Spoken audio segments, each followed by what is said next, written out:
Hello, everyone. You might notice that I look like garbage, and yeah, welcome back. I know that it's been a long time since my last video, and I know it would be a miracle if anyone was here to watch any of this anyway, but life's been a bit more intense lately.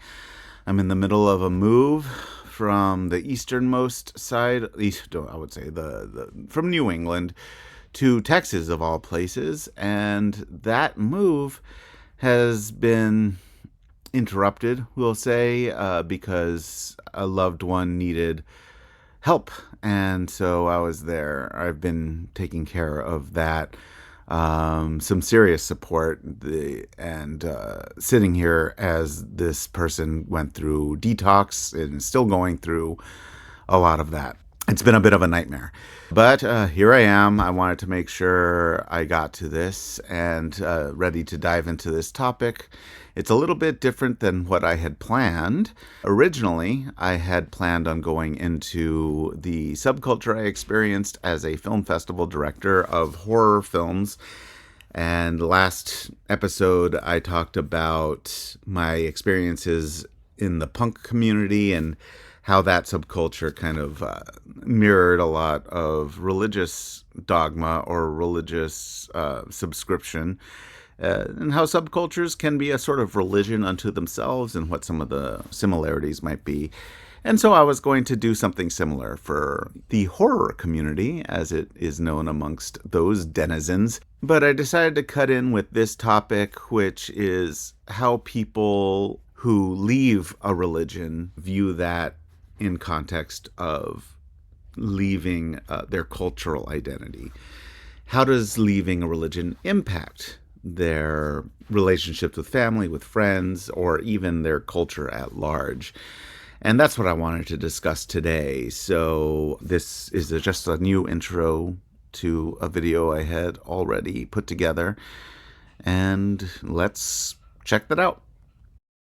A couple of weeks ago, I put a poll up here on YouTube, and I also shared it to Reddit, to the Atheist subreddit. And here is what it asked. How do you feel about the relationship between atheism and cultural identity? Now, YouTube was just simply a graph. 15% a significant part of their lives. 55% said no connection at all. 4% said they're still figuring it out. Thank y'all for your honesty. And 26% said that they hadn't thought much about it at all. And so thank you for your honesty as well.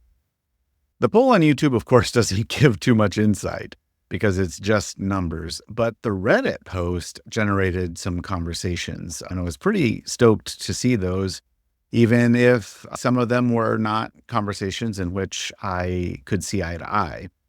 Here are some general things, though, that the highly unscientific poll in question that I put out there, probably a poorly worded question as well. Here's some things that it suggested to me. One, this question is not thought about much in more secular countries. There was a lot of people saying, I'm from Canada, doesn't bother me, or I'm from Europe, doesn't bother me, or I'm from New Zealand, doesn't bother me. So these questions tend to be more of an issue in the United States, especially. It generated more interesting questions from Americans, and I think we can guess why. Number two, the people most likely to say that it was completely separate or not something they thought about tended to be white people living in the United States. The people who had the most interesting answers involving struggles with cultural identity on one end and being an atheist on the other tended to be U.S. living BIPOC people. So I did want to read a couple of those real quick. As someone living in the Pacific Northwest Native American culture, atheism is just fine. Most tribal members I know think it's weird to be a Christian and wonder how they don't know more about the doctrine of discovery or residential schools. Another comment I got was, a lot of things I grew up with and saw as normal definitely stopped feeling that way after I became an atheist. I think the biggest example of this was just how present Catholicism is in the daily life of Mexico, with stuff like Guadalupe and Semana Santa. And so I think most of you probably know Guadalupe, the statue you'll see everywhere, tattoos everywhere. But Semana Santa is a week, a holy week. So in case you didn't know what Semana Santa was, how ingrained in the Mexican culture. So there were Mexicans on there who, I mean, I think it is fair to say I did say I was Mexican, but were able to relate specifically to some of what I said. Here's another one. Black atheist here. The looks I get from some other Black folks is insane. Quote, you should thank God for insert reason or event here, end quote. I hate that stereotype. Sky Pops had absolutely nothing to do with what I've been through and done in life. By the way, on an aside, I love Sky Pops. Sky Pops. Pertaining to my situation, God's followers are the reason why I reverted back to atheism. So this makes me wonder about the back and forth atheists to trying religion to coming back. And you'll see that a lot with folks who have a hard time separating culture and religiosity, where, religion, we might seek it again because what we really want is culture. But when we think about things a little too hard, religion just doesn't hold up. I tried the religious thing, but the Bible made no sense to me, and so I questioned it. Y'all know how that goes. The Bible is full of babble, and I wasn't having any of that rabble. Beautiful comment. Here's another one I really appreciated. As an Arab, there's no such thing as an atheist in my family. We've lived in the United States for the majority of our lives. My mom was born here. Islam was such a huge part of their identity, so I live in two cultural worlds daily, and it can get exhausting. I'm not Muslim enough for the Arabs. I'm not white or Christian enough for the whites, so my cultural identity is ambiguous. And I could not relate to that more. Here's another one from Mexican. I'm Mexican too, and raised in a Christian evangelical home, so not Roman Catholic. My parents converted from Catholicism before I was born. I spent my whole teens going to church regularly. My mom is embarrassed that others may know that I'm a non-believer now. We have arguments about religion and why I just can't believe it anymore. It's ingrained in our family, and it's the cause of our turmoil. Anyways, just glad to know that there are many others. And I think that's a really nice thing, too, when you can find people who can relate. On that point, this is just me thinking in real time here, there is the idea, and it is true to a certain extent, that what religion offers is community, and atheism does not offer that. That has been the weak point of atheism historically. I think that, frankly, atheists and atheism, as a concept, it doesn't offer anything beyond I don't believe you or I don't believe this. A lack of belief does not denote a connection or a relation of any other kind. But I think that's why the internet can be helpful. And I say that as someone who really kind of despises the internet right now. But the other thing is, when you can find folks with these certain highly ingrained and I think extreme circumstances, this conflict between your heritage, your culture, and religion and your atheism, I think this lends something to connect to that can create bonds and that can create community.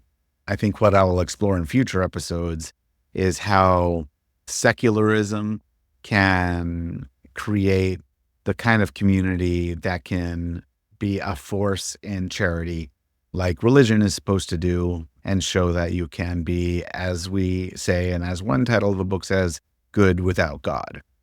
But anyway, I digress. Let me go to another one. My cultural identity is definitely rooted in being a member of the queer community, or more simplistically, an alternative person, not my location. It definitely makes interacting with my neighbors on anything but the most shallow levels difficult.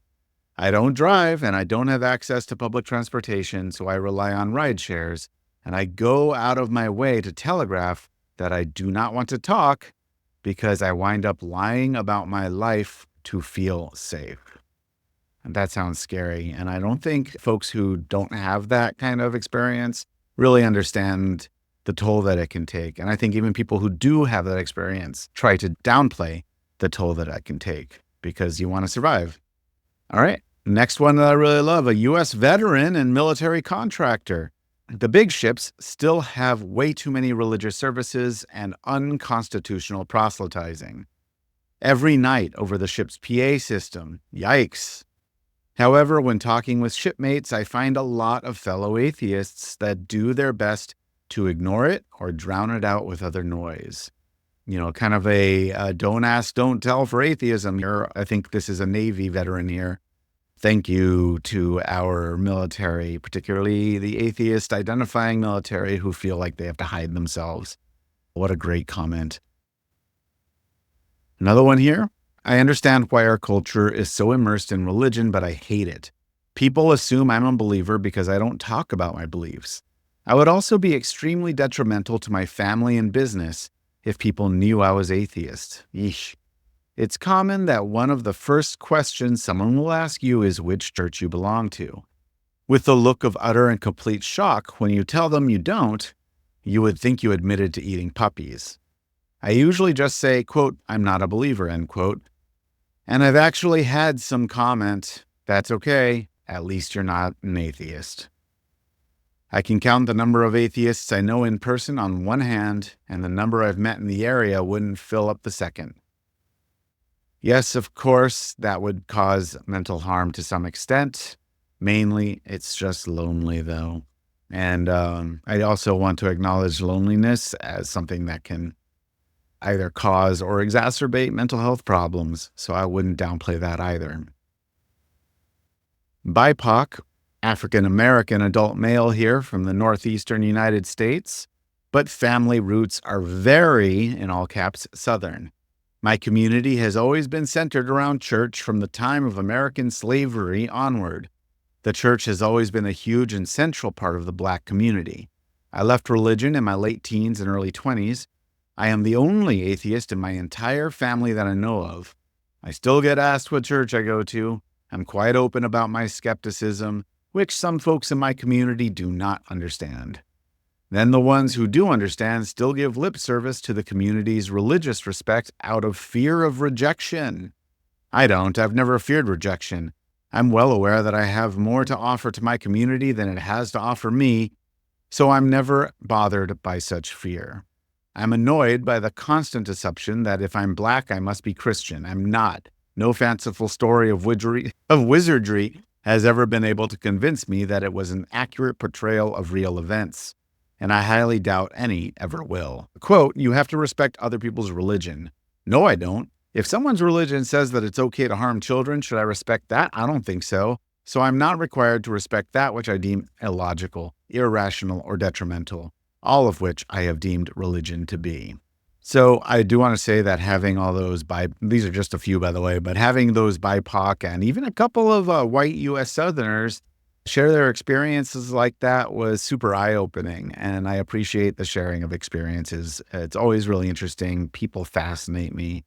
And obviously, for me personally, there's a huge relationship between my atheism and my lack of connection to my Mexican heritage. It's the very name of this YouTube show, so that should be obvious. I think the biggest hypothesis that I have after this meager exercise is twofold. One, atheism does have a color problem. And two, people should learn to listen when others struggle with something. And your first notion is to say that nobody should have a problem with this. Obviously, some people do, and obviously some people struggle, and your reality is not theirs. So listen more. And so those are my two things to think about. Hello again, everybody. I hope that that was somewhat enlightening, and I'm not sure what next week's episode will be. I am going to try and be back on a weekly schedule. By this time next week, I will be living in Texas, and I have a lot of thoughts about a lot of topics, and a lot of things I want to share about some of the atheist YouTube videos I've been seeing, some very interesting things. But I do want to touch on more subculture stuff. And if you have any ideas about things that you want me to talk about, or if you have any questions about some of the things you heard, religions and the relationship to people's cultural identity, then, use the comments below. I'll be very active in answering any questions people have if anyone saw this or is listening. And if you were interested in this and would like to hear more, you can like and subscribe and get notifications for my next videos, and tell your friends. Ultimately, my goal with this channel is to not only show atheism and, I guess, spirituality in a secular light as being worth something and of moral fiber, but also to show that Mexicans and other people of color can be beyond what is normally portrayed as heavily religious. There are so many people of many walks of life, especially in the United States, who have questioned, gone through deconstruction, or just been atheist. And that can be challenging, but also that can be perfectly legitimate. And so I hope that anyone out there who is a questioning person of color can relate to this. And I really hope that you take a time to comment and show who you are and feel comfortable talking about that, because I know it can be very uncomfortable to bring that up if you still have family, friends who still very much cling to religious dogma. And that's it for today, and I will see you next week.